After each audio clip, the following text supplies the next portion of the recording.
Hello everyone and welcome back to my YouTube channel. Today we are going to be talking, surprise surprise, about Stranger Things.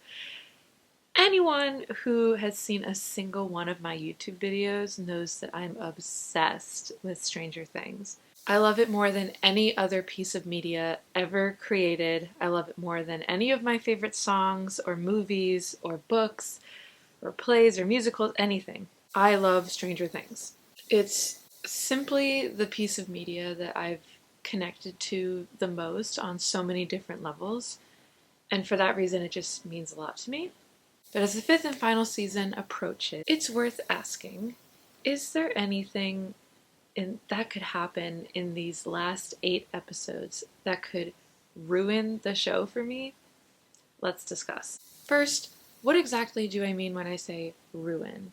I'm talking about something that would upset me so much that I'd be unable to rewatch the show, which would be a feat in and of itself, considering how often I rewatch Stranger Things. Before we start, full disclosure, only the last thing on this list would actually ruin Stranger Things for me. I'm capable of disliking or disagreeing with things, but still moving past it. But to make me averse to the show as a whole because of one decision would take something very, very serious.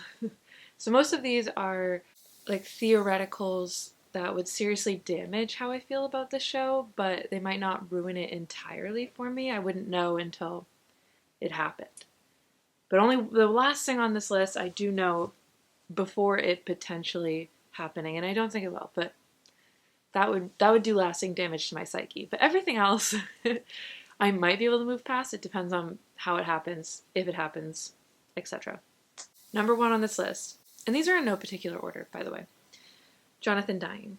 At the top of my list of criminally underrated characters, we have Jonathan Byers. He's not perfect, but he's always stepped up, and he deserves a happy ending. And I just want the Byers family to have a happy ending. I want them to come out of this show happy and healthy and healing and thriving. Is that too much to ask? Jonathan needs to be alive to see television reunite in 1992, and frankly, he needs to be alive for like all of 90s rock music. He needs to experience it. He's gonna love it so much. But what upsets me the most about Jonathan potentially dying is that it's incredibly rare for him to put himself first. The only example in the whole series that I can think of him doing this is when he decided to go to the Halloween party in season 2, episode 2. He's constantly sacrificing his own happiness and his youth and his own joy for Will and Joyce, not because they ask it of him, or at least Will doesn't, but because he's put that pressure on himself. He is a parentified child through and through, and I'm itching to see him grow past that. I'm itching to see him grow at all. I feel like we've just seen him regress and develop unhealthy coping mechanisms. I want him to be able to take all of that weight off of his shoulders and heal from the burden of carrying it. And all of this is important to discuss right now because I believe Jonathan is probably the character of all the main casts that we've seen the least growth from. And it's about time that we see some of it instead of his mistakes being swept under the rug. I'm looking at you, season 1, episode 2. I don't want a character to die instead of grow, and I don't want Joyce Byers to lose a son. I don't think that the message of the show should be that that's inevitable for her. And I know that Jonathan is not one of the most popular characters, probably because he hasn't been as explored in depth as some of the other ones, but it would be one of the most tragic deaths, in my opinion, because he hasn't had that opportunity to put himself first, and that's why him dying is on the list, and that's why it would be really sad to me. I have a whole video planned about Jonathan Byers.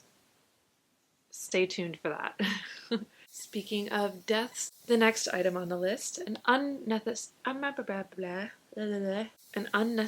bloodbath. One thing I love about the Duffer Brothers is that they don't kill people just for the shock value or for no reason. Benny, Barb, Bob, Billy, Alexi, Eddie, all of Vecna's victims, etc., they were all killed to advance the plot or to tell the story. They don't just kill people for fun. Like, they're not that cynical. That's not what this show is about. That's not what it's ever been about. And they've been very clear about that from the beginning. The show is not meant to be dark for the sake of being dark. It's meant to, in the end, be uplifting. And obviously some characters have to die for the stakes, which is what Benny and Barb and, you know, many of these other characters have been. But I don't want them to, because the GA keeps complaining, GA is general audience, because a lot of people are like, oh, it's not realistic that more people haven't died in Stranger Things. I think it'd be really stupid for the Duffer Brothers to start killing people for that reason. I don't see this happening, but it's always possible, and therefore it has to be on this list, I guess, but that would annoy me. And again, I do not, like, I am like 99% positive that they're not just going to start killing everyone off for fun. Obviously, I can't be 100% positive because I didn't write the show and I was not there when they made it, so I won't know until I watch it, but I trust them. Yeah. Okay, what else? Stancy Endgame. I'm sorry, but this is such a bad idea. Like, as my best friend Jamie put it, Nancy is right for Steve, but Steve is not right for Nancy. The love triangle has been exhausting. I'm a Jancy shipper, but regardless of if they're together at the end of the series, I don't think that Steve and Nancy should be. They're not right together. Like, Steve needs to be able to move on, and quite frankly, also, Steve deserves someone that will love him as much as he loves them. And you can debate whether or not him and Nancy were broken up in season 2 when she got with Jonathan, but like, at the end of the day, Nancy has since season 1 not loved Steve as much as he has loved her, and I just think he deserves better. And also, I ship Jancy. And the worst case scenario, if this happens, would be some kind of character assassination for Jonathan in order to make Stancy happen, which we got worryingly close to in season 4, by the way. And as I said before, I'm a Jonathan Byers apologist, and I really want him to be happy, and I think that him and Nancy are good together. But also, this goes back to item number 1 on the list, because there are things that we need to address with Jonathan's character in order also probably for Jancy to be even more satisfying than it already is. Again, looking at you, season 1, episode 2. And also, can we please move on from the love triangle? I am so sick of love triangles. I do not like love triangles. I'm sorry. I thought this was settled, and then I thought it was settled again, and then, like, it just keeps going. Number 4, queer baiting. Can I get away with talking about this point without mentioning a specific ship? Can I talk about it without explicitly stating what characters I'm talking about? Probably not. Here I go. Opening Pandora's box. Please be respectful of me before rage commenting and disliking. It's okay if we ship different characters. It's okay. Also, this isn't about whether or not I ship them. This is about facts, okay? Put simply, if Mike and Will don't end up together at the end of the series, Stranger Things will be culpable in one of the worst cases of queer baiting I've ever seen. And here I am. I am a queer being baited. I have a whole video about Byler that I just dropped. If you want the lowdown, it's in there. But here is the succinct explanation. Mike and Will becoming a couple has been heavily foreshadowed both in the show and in the marketing. Footnote, I know that the marketing team doesn't necessarily know how the show ends, but they can always be advised on what to post and what to not post. Hundreds of thousands of people have flooded into this fandom for this ship, the ship being Byler, Mike and Will. I have watched it happen with my own eyes. As I said in my Byler video, I have been shipping them since season 2, so I've been here. I mean, obviously I was a fan of the show before I caught on to the fact that Will probably liked Mike, but it doesn't matter, like, whether or not I thought it was going to be canon. The fact of the matter is the show is promising it as a possibility. And yeah, if they don't end up together, it will be the very definition of queer baiting, because again, they've drawn people in by advertising this as an option, which is making queer people interested in the show if they hadn't already been. Drawing in LGBTQ plus fans by promising a type of representation that ultimately never comes is literally the definition of queerbaiting. Well, maybe not literally because I didn't look it up, but that's what queerbaiting is. And what would be especially icky about Stranger Things doing that would be the fact that if Mike and Will don't end up together, then Will and his suffering was used to prop up a straight relationship, which is unacceptable. Regardless of if you think Mike and Will are going to end up together, the truth is this. The show has been heavily teasing it as a possibility. Therefore, if it were to not happen, it will have been queerbaiting. I don't know if this would ruin the whole show for me, and I won't know until if/when it happens. Hopefully it doesn't. I love this show to death, but my identity comes first, right? Like, I don't think I'd be able to defend a decision like that. I would like to think that it wouldn't happen and that they wouldn't do that, but we won't know until we know. If they are queerbaiting with Mike and Will, it does not erase the amazing work that they've done with the character of Robin, but it would still be queerbaiting.